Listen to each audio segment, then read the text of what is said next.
My name is Jerome De Jesus.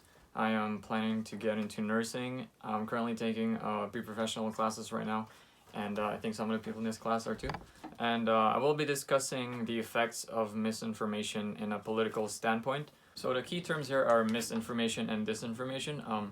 At first, I thought they meant the same thing, but they actually are completely different.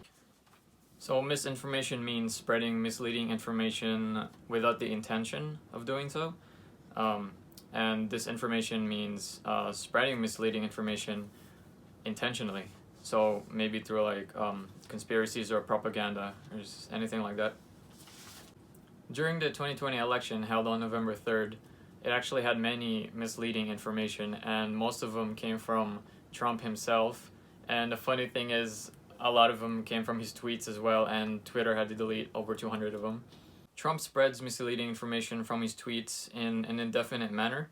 In these tweets that I'm going to be showing you, Trump is capitalizing these words to attract the reader's attention, making them think that he's in distress. So the first tweet here, it says, "Last night I was leading, often solidly in many key states, in almost all instances Democrat-run and controlled. Then, one by one, they started to magically disappear as surprise ballot dumps were counted. Very strange. And the pollsters got it completely and historically wrong." Another tweet here says, "We are big, but they are trying to steal the election. We will never let them do it. Votes cannot be cast after the polls are closed." As you can see here, he capitalizes all these words to make the readers think that something wrong is going on, that something illegal might be happening in the election.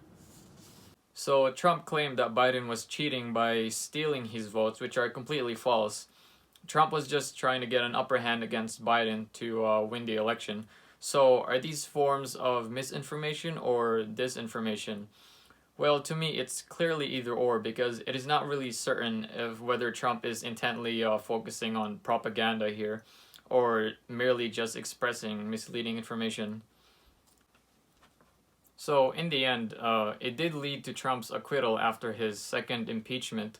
So I'd say there's no disinformation in everything he said about the election, but other people may think otherwise.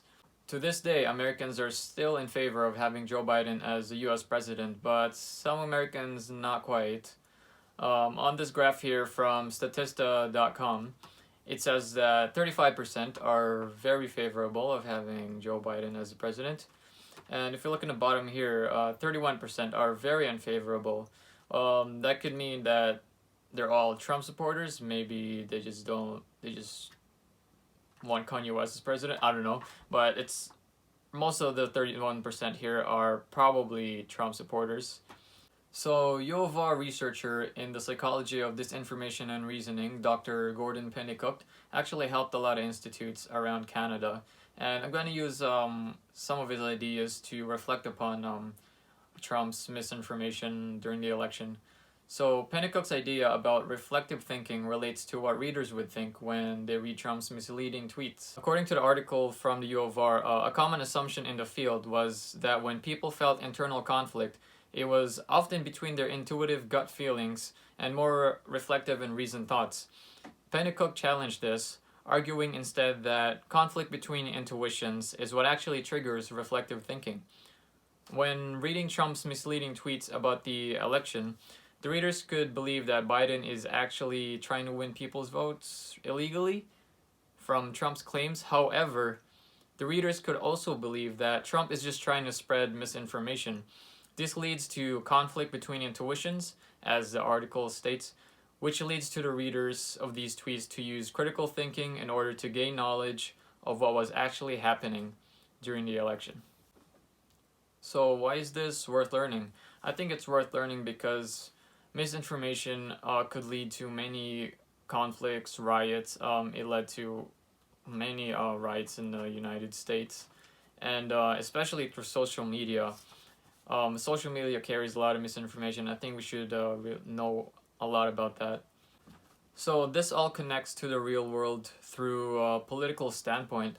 If there's a newly elected president, it's their job to maintain peace in humanity and basically keeping every country safe, not just the U.S. president, but any president in different countries, prime ministers, etc. So knowing a lot about misinformation could really help us find where reliable sources are, comparing them to where misleading sources are, and that could really help us in learning more about um, politics and research and more studies in the future. So what I'm passionate about is that I love playing video games on my free time. I think 70% of what I do in my free time is playing video games, and since everyone has a quarantine nowadays, I I spend more time playing video games than actually going out.